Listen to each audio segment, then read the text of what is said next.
Hai korang, selamat datang ke channel Dinda Kanda. Okey, malam ni Ika akan kongsi dengan korang beberapa kisah seram daripada para subscriber. Terima kasih sebab korang sudi hantar email kepada kami untuk Ika bacakan pada malam ini. Baiklah, sebelum Ika mula, kalau korang ada kisah-kisah seram yang korang nak share dengan kita orang, korang boleh scroll dekat bahagian bawah video ni, di bahagian description, Ika ada sertakan email. Korang just hantar email dekat kita orang tentang cerita-cerita seram korang. Okeylah, sebelum tu, jom kita layan intro.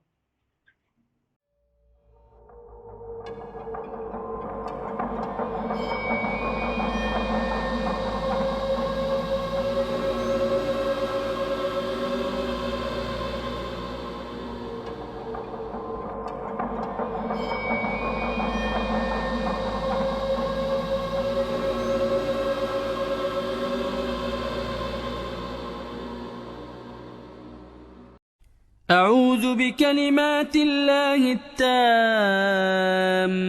من شر ما خلق.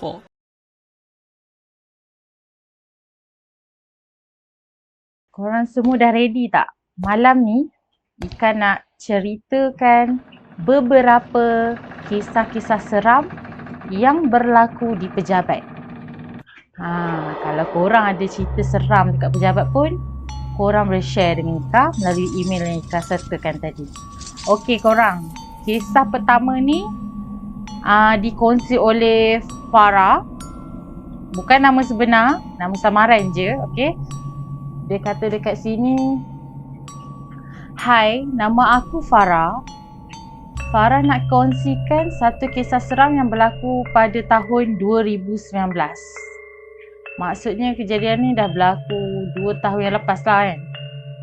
Kebiasaannya, waktu office hour sehingga jam 5 petang. Tapi disebabkan kerja yang berlambak tak siap. So Farah buat keputusan untuk stay dekat office dia sehingga kerja tu siap. Satu persatu rakan sekerja Farah dah balik ke rumah.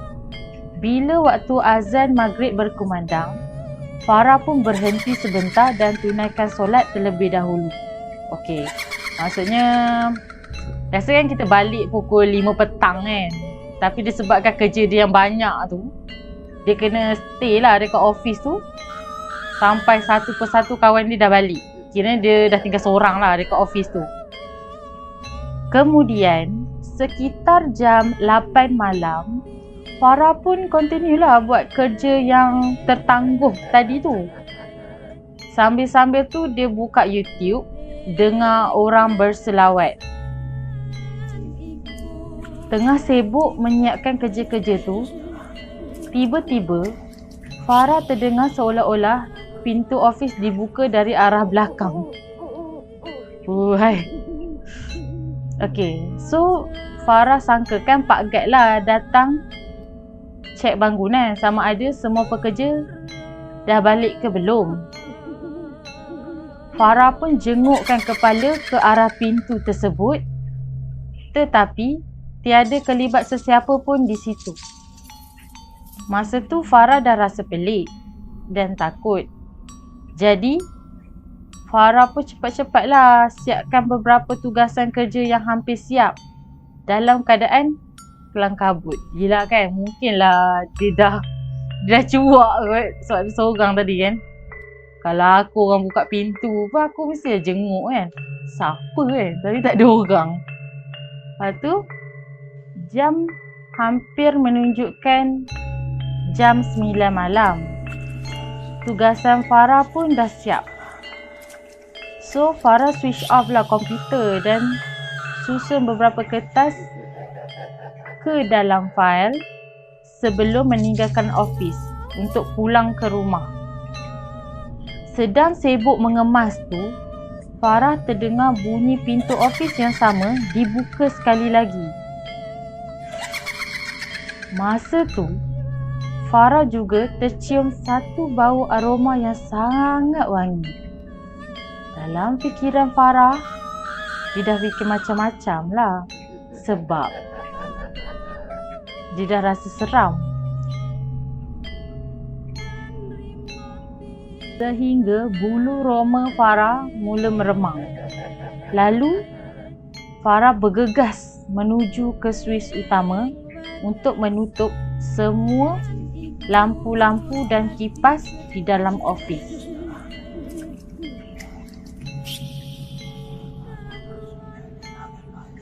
Selepas lampu dimatikan, suasana ofis menjadi gelap gelita. Tiba-tiba, korang bayangkanlah, Farah terdengar bunyi pintu bilik bos bagaikan dihempas dengan kuat. Bam! Seolah-olah ada benda yang sedang marah dan menghempaskan pintu tersebut. Farah terkejut. Untuk pengetahuan korang, pintu bilik bos ni akan sentiasa dikunci sebelum bos Farah keluar. Sebab dalam bilik bos tu terdapat fail-fail penting yang perlu dijaga. Untuk mendapatkan kepastian sama ada orang lain ataupun tidak di dalam ofis tersebut, Farah ni pun menoleh semula ke arah pintu bilik bos di penjuru ofis tu. Ya Allah, bagaikan nak luruh jantung Farah time ni. Sebab Farah terlihat ada sekujur tubuh lembaga perempuan berbaju putih lusuh dan rambut dia panjang mengurai mencecah ke lantai. Benda tu seolah-olah memerhatikan Farah. Farah terus beristighfar lah. Astaghfirullahalazim. Ofis Farah ni pun dah semakin gelap tau. Sebab Farah dah tutup lampu tadi kan. Tapi di sepanjang bangunan tersebut terdapat tingkap. Di luar tingkap tersebut mempunyai lampu jalan yang menembusi ofis, membuatkan cahaya sama-sama. Okay, aku dapat bayangkan dalam ofis tu sepanjang dalam ofis dia, sepanjang kat belah tepi tu, sepanjang tu penuh ada tingkap lah. So ada lampu jalan dekat luar tingkap tu yang bila kita padam lampu, cahaya luar tu dia masuk kat dalam ofis tu lah kot. Macam tu kan. Farah memberanikan diri untuk tenung benda tu. Ya Allah, orang seram gila. Bila Farah terlihat lembaga perempuan tadi tu, muka dia penuh dengan luka dan baju dia bersimbah darah. Muka dia seolah-olah ditoreh-toreh dengan benda yang tajam. Masa tu Farah rasa seram sejuk. Badan dah menggigil ketakutan. Kaki pun dah rasa tak jejak ke lantai. Time tu, boleh pula beg tangan Farah yang Farah pegang tadi terjatuh. Jadi, barang-barang dalam beg tu pun berterabur atas lantai. Dalam cahaya lampu yang sama-sama tadi tu, Farah cepat-cepat kutip barang tersebut sambil memandang ke arah bilik bos dia. Jarak bilik bos dengan tempat Farah berdiri tu lebih kurang 10 meter. Takut gila korang. Time nak kutip lipstick kat bawah meja, Farah terkejut bila ternampak ada rambut panjang di atas lantai. Masa tu Farah bangun terus dan berlari keluar daripada ofis tu. Tibanya Farah di parking rumah, Farah still rasa seram sejuk tau. Farah matikan enjin kereta dan terus masuk ke dalam rumah. Rumah Farah ni 2 tingkat. Tapi disebabkan Farah tinggal sorang-sorang, rumah ni agak sunyi lah. Bilik Farah di bahagian atas. So, Farah naik ke tangga dan letak beg tangan di atas meja. Dan Farah duduk di hujung katil sambil mengusap wajah berkali-kali sebab kepenatan. Seharian bekerja dekat office and then kena ganggu pula. Farah bangun menuju ke meja dan seluk tangan ke dalam beg untuk ambil phone. Korang nak tahu? Dalam beg Farah ada terselit beberapa helaian rambut yang sangat panjang. Dan bau wangi yang Farah bau di office tadi tu pun tiba-tiba muncul. Bau tu wangi sangat sehingga menusuk ke dalam rongga hidung. Walaupun tinggal seorang, Farah gagahkan diri jugalah. Terus capai tuala dan mandi. Bersihkan diri dalam ketakutan. Selepas mandi, Farah ambil wuduk dan solat isyak. Selepas solat, Farah buka zikir plak dan tidur. Ialah zikir plak. Korang tahu kan zikir plak jenis kita cucuk dekat plak kan? Yang dia baca surah-surah ruqyah lah. Aku pun ada benda tu Selepas dari kejadian tu, tiada lagi gangguan yang berlaku. Tetapi Farah pun dah serik dan tidak akan bekerja lebih masa seorang diri di dalam ofis. Jadi, ini sajalah kisah Farah. Mungkin tak seram mana, tapi masa kejadian itu berlaku, Farah memang takut gila, tak berani nak stay up dekat office tu seorang-seorang walaupun waktu siang.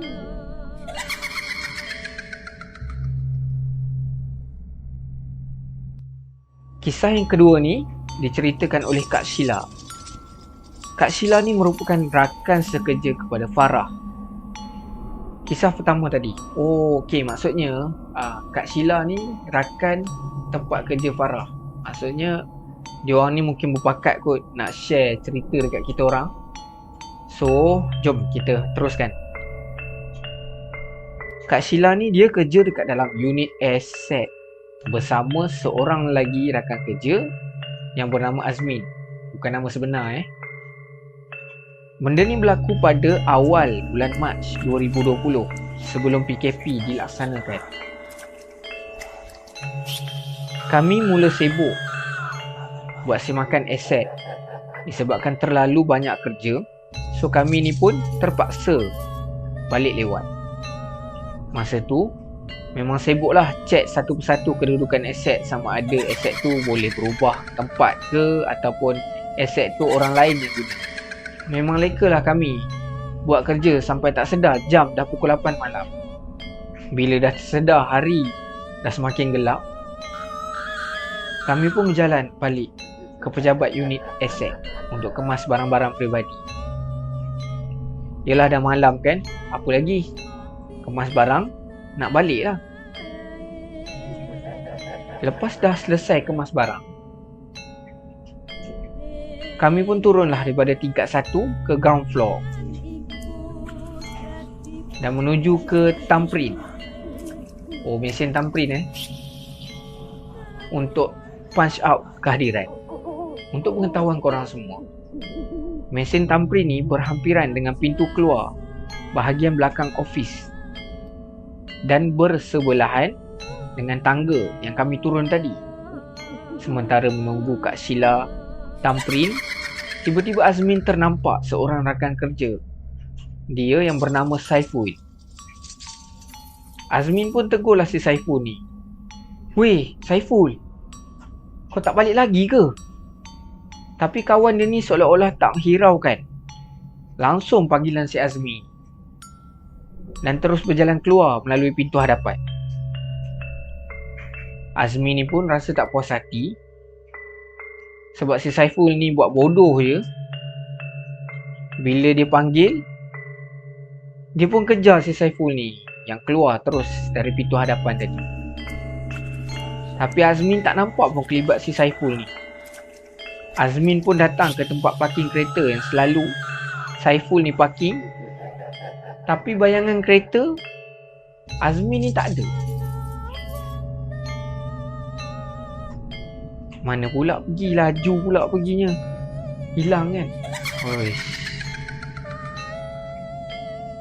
So Azmin ni pun masuk semula ke dalam bangunan ofis dan ajak Kak Sheila ni balik.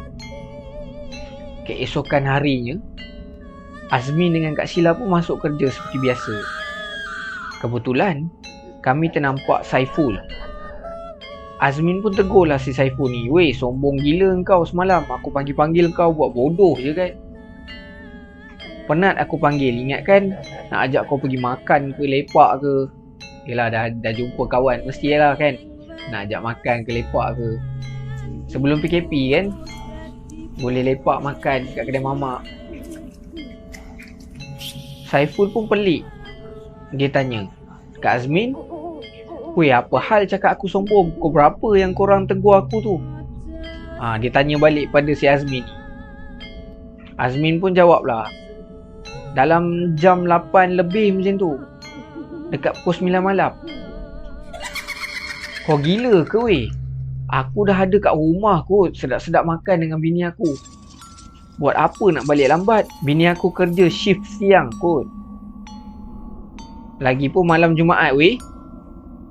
Kak Sheila dan Azmi pun dah terkedu bila dengar yang Saiful dah balik dan ada kat rumah time tu. Mak ai, ini dah ada kat rumah weh. Maksudnya siapa yang dia orang nampak tu kan? Azmin pun cakap, aku dengan Sheila nampak kau keluar dari pintu depan, lepas tu hilang. Saiful pun cakap, weh serius lah, aku memang dah ada kat rumah kot. Percayalah, kau boleh call bini aku. Sampai macam tu sekali lah nak membuktikan yang dia ada kat rumah. Tapi itulah siapa yang dia orang nampak kan. Nak dipendekkan cerita, Azmin pun ceritalah kejadian tu secara detail kat Saiful. Disebabkan kejadian tu, Kak Sheila, Azmin dan Saiful buat keputusan untuk rujuk benda ni dekat security untuk cek CCTV. Waktu diorang tengok rakaman CCTV tu, kami nampak Sheila dan Azmin turun dari tangga. Waktu kejadian Azmin tegur si Saiful tu pun, rakaman CCTV tunjuk yang si Azmin ni bercakap sorang-sorang dan tak ada orang lain pun selain diorang berdua masa tu. Dan diorang nampak kelibat warna hitam dekat luar pintu waktu Azmin keluar waktu mencari si Saiful. Dah pula kelibat hitam pula. Kejadian ni kecoh dekat pejabat sampai unit HR dapat tahu. Unit HR pun ambil tindakan dan memanggil ustaz untuk buat bacaan Yasin. Selepas daripada tu, gangguan pun dah kurang.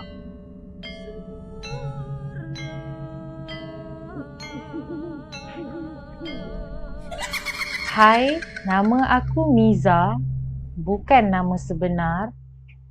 Kisah seram ni berkenaan pejabat peribadi tempat I bekerja. I ni bekerja sebagai PA, Personal Assistant, di sebuah syarikat swasta yang tidak dapat disebutkan namanya. Korang bayangkanlah, pejabat I ni terletak kat area kilang lama dan agak jauh dari bandar. So, suasana agak sunyi dan creepy lah. Ruang kerja I ni pula berhadapan dengan sebuah bilik store yang jarang kami masuk. Lampu dalam bilik tu akan sentiasa ditutup. Melainkan kalau kami nak mencari fail ataupun barang-barang lama. Barulah bilik store tu dibuka. Untuk pengetahuan semua, pejabat peribadi orang kaya ni, staf dia tak ramai mana pun. Just I and seorang lagi kerani, perempuan berbangsa Cina. Macam biasa, siapa yang pernah kerja dengan company orang Cina ataupun singgah ke pejabat orang Cina yang kaya raya ni, korang confirm akan nampak kat dalam pejabat tu akan ada satu sudut yang dipenuhi dengan patung-patung Tuhan untuk diorang ni semayang. So, sama jugalah dengan office I bekerja ni. Bos I akan letak patung-patung Tuhan khas untuk dia lakukan upacara sembahyang. Oh ya, pejabat bos I ni kat tingkat atas. Dan dalam bilik bos I ni ada banyak patung keagamaan. Kalau yang tak biasa nampak, I confirm korang akan rasa vibe seram. Tapi bagi I dah terbiasa lah sebab bekerja di pejabat yang tak ramai orang ni. I ni pula kaki selfie, suka rekod-rekod video ataupun main TikTok. Kaki TikTok. Okay. Untuk release stres. Selain itu nak simpan kenangan lah katakan. Tambahan pula, pejabat I ni tak ada orang. So dah jadi satu hiburan untuk I. Setiap pagi dalam pukul 9.30 hingga 10 pagi macam tu, memang akan ada seorang aunty cleaner datang ke pejabat untuk bersihkan pejabat bos ni. So, aunty ni akan selalu cuci ruang kerja I dan kerani tu. Maksudnya ada seorang aunty, dia akan datang ke office untuk buat kerja-kerja pembersihan dekat dalam office tu tau. So, pada masa ni je lah I ada teman dekat pejabat tu. Waktu aunty cleaner tu tengah mengemas dalam bilik pejabat ni, tiba-tiba ada bunyi barang jatuh dengan sendirinya dari bahagian dalam stor ruang tempat I bekerja ni. Okey, I tengok aunty tu muka dia dah pucat lesi.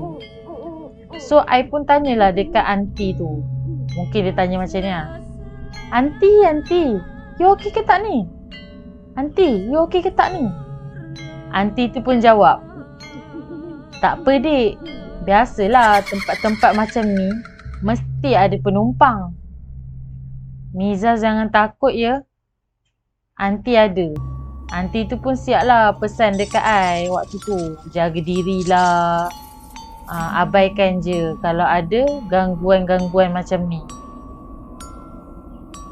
Tak ada benda lah macam tu lah. Tapi time tu I tenang je sebab bila bunyi barang jatuh ni I dah biasa. Tapi aunty tu je yang gelabah. Miza tu kata macam tu. Dia dah biasa lah kot dekat office dia selalu dengar bunyi-bunyi macam tu kot. Okey, dia kata kat sini, selama I kerja kat pejabat ni, kalau setakat dengar bunyi guli kat atas siling tu, perkara biasa. Bunyi pintu dibuka tutup, tu pun dah biasa. I dah lali dah. Kadang-kadang tu, sampai dengar bunyi tapak kaki orang sedang berjalan. Tapi, bila I bangun tengok tak ada orang pun. So, nak dipendekkan cerita, memanglah benda tu suka mengusik-ngusik di dalam office ni. Cuma, I tak pastilah sama ada itu hanya perasaan I ataupun benda tu betul-betul nak usik I. Nak dijadikan cerita, waktu kejadian seram ni berlaku, kawan I yang I cerita tadi, perempuan Cina yang kerani lagi seorang tadi tu, dia cuti emergency leave disebabkan mak dia sakit. Maka tinggallah I keseorangan di pejabat tu. Bos I pun tak ada sebab outstation. Dia seorang lah dekat office. So, bos I arahkan I untuk balik lewat sebab I kena settlekan beberapa kerja yang tertunggak. Waktu lunch hour tu, I duduk main phone lah. Nak selfie bagai. And then, hantar gambar dekat boyfriend I. Oh, dia nak selfie lah kan. Nak hantar gambar dekat boyfriend dia. Okay. So, I nak cari angle yang cantik and background yang ala-ala pejabat sikit. I ambil keputusan untuk selfie dengan background pintu ruang kerja I ni. So, daripada pintu tu, I boleh nampak cermin dalam store. Bila I tengah adjust kamera nak dapatkan angle yang paling lawa, tiba-tiba dekat bahagian belakang I ni, dekat area pintu kerja tadi tu, ada berdiri seorang lelaki. Ya Allah. Bunyi motor kat, tak tahu korang dengar tak? Okay, sambung balik. Tiba-tiba dekat bahagian belakang I ni, dekat area pintu kerja ni, ada berdiri seorang lelaki berbaju kemeja berwarna peach tanpa kepala. Serius lah.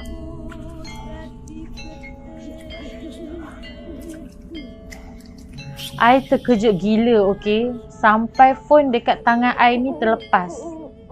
I nampak jelas tau susuk tubuh lelaki ni. Dadanya bidang, lengan sasa macam bodyguard. I punyalah terkejut sampaikan lutut I ni longgar. Tahu-tahu je I dah pengsan tak sedarkan diri. Bila bos I masuk kerja keesokan harinya, dialah yang duduk kejut I. Tapi yang peliknya, I terbaring di atas sofa. I tak tahu siapa yang letak I di atas sofa. Sebab seingat I, masa I pengsan tu, I di dalam bilik kerja I. Maksudnya, kan dia pengsan dekat apa?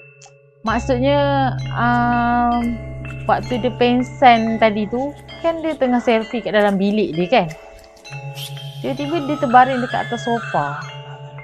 Lepas kejadian tu, lebih kurang dalam sebulan jugalah, I tak selfie dekat pejabat. Dan kerap solat di bahagian ruang kerja dalam bilik I sendiri. And then, beberapa hari lepas tu, masa tengah kemas-kemas pejabat bos I ni, I perasan di sebalik patung-patung Tuhan yang bos I letakkan di dalam pejabat dia, ada satu box yang berbalut kain. Weh. Anti cleaner tu pula tak bagi I buka balutan kain tu. Dia cakap setiap minggu mereka akan tukar darah kambing yang diorang simpan dalam tu.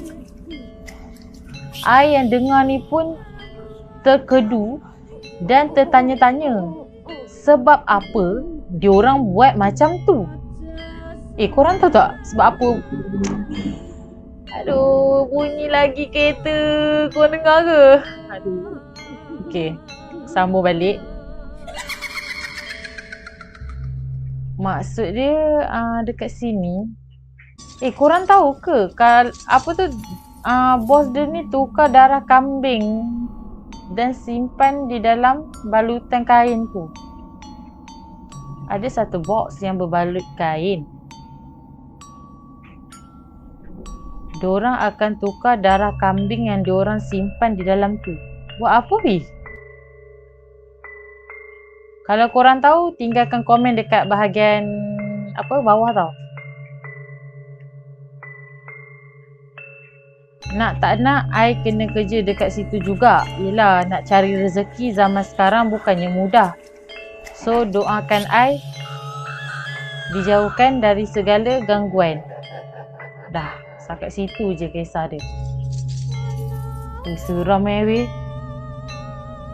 Kau tengah sibuk-sibuk macam kau tengah sibuk-sibuk nak selfie ya kan. Lepas tu kau nampak dekat dalam handphone kau tu ada lelaki berkemeja bagai tapi tak ada kepala. Seram siut. Aduh, cerita pula dah pukul 1 lebih